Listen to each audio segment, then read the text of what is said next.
Live from Fox 39. Eyewitness News in the morning starts now. People gathered together in the Forest City for a common cause, the ways they hope their walk will put an end to Alzheimer's. And Rockford Public Schools off to a bit of a bumpy start, the technical issues taking place and how it might be affecting your student. Plus, thousands gathered downtown to celebrate National Beer Day. The improvement to the sold-out event organizers say was necessary. Good morning. It's currently 7 o'clock. I'm Brett Brooks. Good morning, everyone. I'm meteorologist Joey Marino. Happy Monday. Hopefully you all had a great weekend. Happy Monday to you, Joey. It's great to be here with you. Yeah, I didn't know it was actually like International Beer Day yesterday. I would have celebrated with one.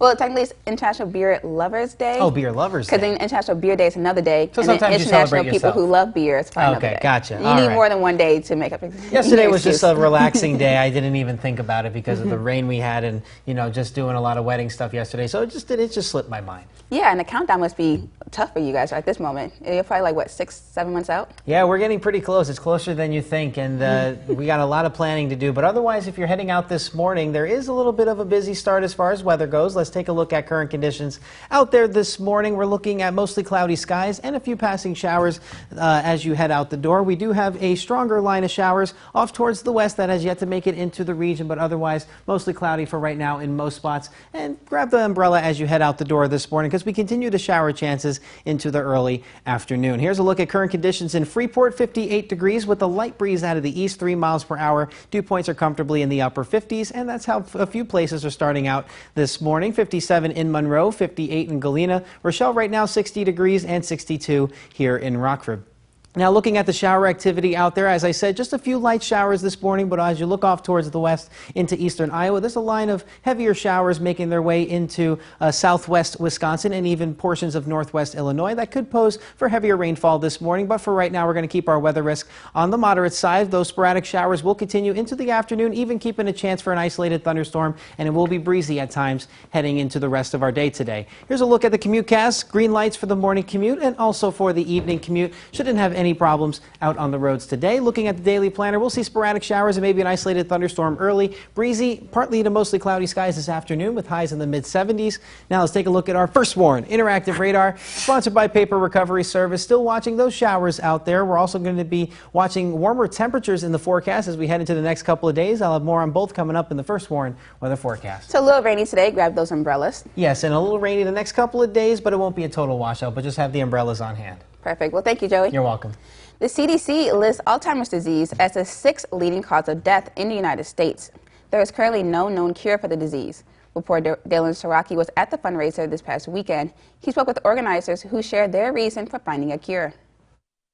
Over 700 people came to Sports Corps 1 for Rockford's Walk to End Alzheimer's, a disease that millions are affected by. Right here in Illinois, 230,000 people are impacted by the disease, and nationwide, 5.5 million people are impacted by the disease. So it truly is an epidemic that's affecting everyone, including people right here in our community. Many of the participants carrying pinwheel flowers while walking. The different colors represent each individual's relationship with Alzheimer's. We have a blue flower representing those that are living with the disease, purple for those who have lost someone to the disease, yellow for current caregivers, and orange for those generally supporting the cause. The annual event is a fundraiser for the Alzheimer's Association. Their goal for the walk was to raise over $95,000, with hopes the money will go towards research that will lead to a cure. For some, their personal connection to the disease means they were more than happy to come to the event. My grandfather actually had Alzheimer's, and my grandparents raised me. So it's always been something that's been near and dear to my heart. This is actually the first walk that I'm doing for it. We had a couple family members that passed away because of Alzheimer's, and we just think it's a wonderful cause and we wanted to support it. And today's my birthday, and I even gave that up to come and do this. As people finished the 2-mile course, they were greeted by cheerleaders and the ringing of cowbells. Walkers say it was a good way to spend their morning. We had a wonderful time. It's beautiful out here. Yeah, it was wonderful. So, met a lot of nice people. That was Dylan Saraki reporting. Organizers say planning the walk is a nearly year-round effort. Starting in January, the Alzheimer's Association will be recruiting new members for their walk planning committee. Volunteers are always welcome. And Boone County standoff keeps first responders busy for hours. Sheriff deputies were called to a home on West Edson Street near 173 and Poplar Grove Road on Saturday afternoon. Someone inside was suicidal and armed. At one point, police say the subject fired a shot. Negotiators talked to the person for over 7.5 hours. That person eventually surrendered and was taken to a local hospital for evaluation. No one was hurt. Police say they searched the home and found 2 rifles and a handgun. No word if the subject inside will face charges. And President Trump was set to secretly host Taliban leaders here in the United States. Those talks are now canceled. The president scrapped the meeting after a recent attack in Afghanistan where a dozen people died, including an American soldier. Senior Taliban leaders were supposed to be at Camp David during the week for the 9/11 attacks anniversary. President Trump tweeted the talks were off. The Taliban responded, accusing the United States of being against peace. Secretary of State Mike Pompeo says the president had no choice. When the Taliban tried to gain negotiating advantage by conducting terror attacks inside of the country, President Trump made the right decision to say that's not going to work. We're going to walk away from a deal if others try to use violence to achieve better ends in the negotiations. Afghanistan's government blames the Taliban for the canceled peace talk and praises the United States' efforts to negotiate peace. And computer issues at Rockford Public Schools may not be fixed for a few more days. We first told you about this on Friday. District 205 reported problems with its internet, phone, and the systems which track students' records. The system had to be shut down.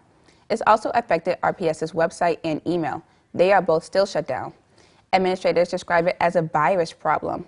It could take until Tuesday for IT staff to get things back to normal. And an award-winning Rockford Museum gives grandparents the chance to take part in their grandkids' education. Discovery Central hosted its annual Grandparents' Day event. Admission was free. Kids and adults took part in the hands-on experiments. There were also special activities, including face painting. Museum staff members say the day is meant to highlight the role a grandparent plays in a child's life.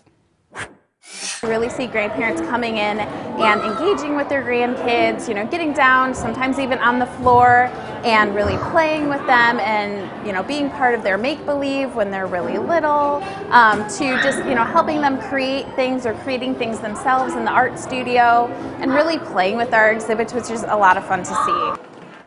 President Carter proclaimed the first Sunday after Labor Day as Grandparents' Day in 1978. And Cagle Harley-Davidson's parking lot had a little more than motorcycles filling it Saturday afternoon. Mending Hearts held their annual Rockin' for Rescue to help dogs and cats find forever homes. Raffles, vendors, and a silent auction helped the group raise money. Attendees listened to a live band and ate at food trucks. Some of the animals made an appearance too. The nonprofit fosters and rehabilitates dogs and cats as they prepare to be adopted. Organizers say this can be an expensive task. We do the fundraiser to pay our vet bills, because a lot of the dogs need medical attention, and our vet bills are really high. They get high over the years, so we try to do a big fundraiser to get them paid down. Mending Hearts will also host another event next Sunday called the Hot Diggity Dog Festival at the Clem Arboretum. And the state line celebrated National Beer Lovers Day accordingly. Screw City Beer Fest brought out hardcore beer lovers and casual beer drinkers alike on Saturday. Along the Rock River were 50 different breweries serving their ales, stouts, and IPAs. The fest is a sold-out event every year, and this is the second year at the new location along the river. A change of scenery, organizers say, was necessary. More room to spread out, a little bit more greenery, but it's kind of the best of both worlds. And keeping it down and being able to keep it downtown and still make that change was really important for us to do. Next year's Screw City Beer Fest will be its 10th anniversary. Time now currently 7:09, and coming up on Eyewitness News, new reports are showing a rising number of medical cases involving vaping. The common ingredient, researchers say, may be the cause for the illness. And Joey's here with your forecast. And just seeing a few showers out there this morning. A few could become heavier as the morning